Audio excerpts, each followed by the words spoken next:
મારું નામ પરેશ હરીશભાઈ ચુડાસમા છે। અમે ન્યૂ જામનગરમાં રહીએ છીએ। હવે અમે છે ને ગઈકાલે સાંજના હોટલ લેમન ટ્રીમાં વેજ પાસ્તાનો ઓર્ડર કરેલો હતો। હવે એ લોકોએ ઝોમેટોથી નોનવેજ પાસ્તા અમને સર્વ કર્યા, ડિલિવરી કરી ત્યાં ઘરે। હવે મારું કહેવાનું એમ થાય છે કે આપણે અવડી મોટી જે હોટલ છે જેનું જામનગરમાં બહુ મોટું નામ છે લેમન ટ્રી હોટલ, તો આપણી સેફટીને એના માટે થઈને જ આપણે આ લોકોને ત્યાં ઓર્ડર કરતા હોય કે આપણે ઘરે સારું જમવાનું મળે। હવે આ લોકો જ આવી રીતે કરે છે કે જે આપણે વેજનો ઓર્ડર દઈએ છીએ અને નોનવેજ મોકલાવી દઈએ, તો આમાં આપણી ધાર્મિક લાગણી કેવી રીતે ન દુભાય?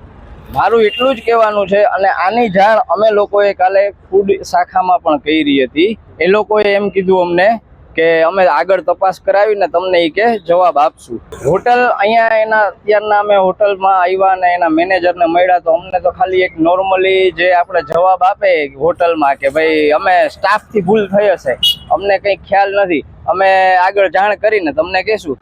હવે આ હોટલના મેનેજરનો જવાબ હતો। અમારી માંગ ઈ જ છે કે અમને ન્યાય મળવો જોઈએ અને સખત બીજી વખત કોઈ પણ ઓર્ડર કરે તો તમે 10 વખત ચેક કરીને હોટલના જે મેનેજમેન્ટ સ્ટાફ છે ને મારી વિનંતી છે, કોઈના ધાર્મિક લાગણીયારે તમે છે ને ચેનચાળા ન કરો, આ બંધ કરો। સાંજ સમાચાર ફેસબુક પેજને લાઇક કરો, વિડીયો શેર કરો અને વધુ વિગતવાર સમાચાર માટે sanssamachar.net વિઝિટ કરો।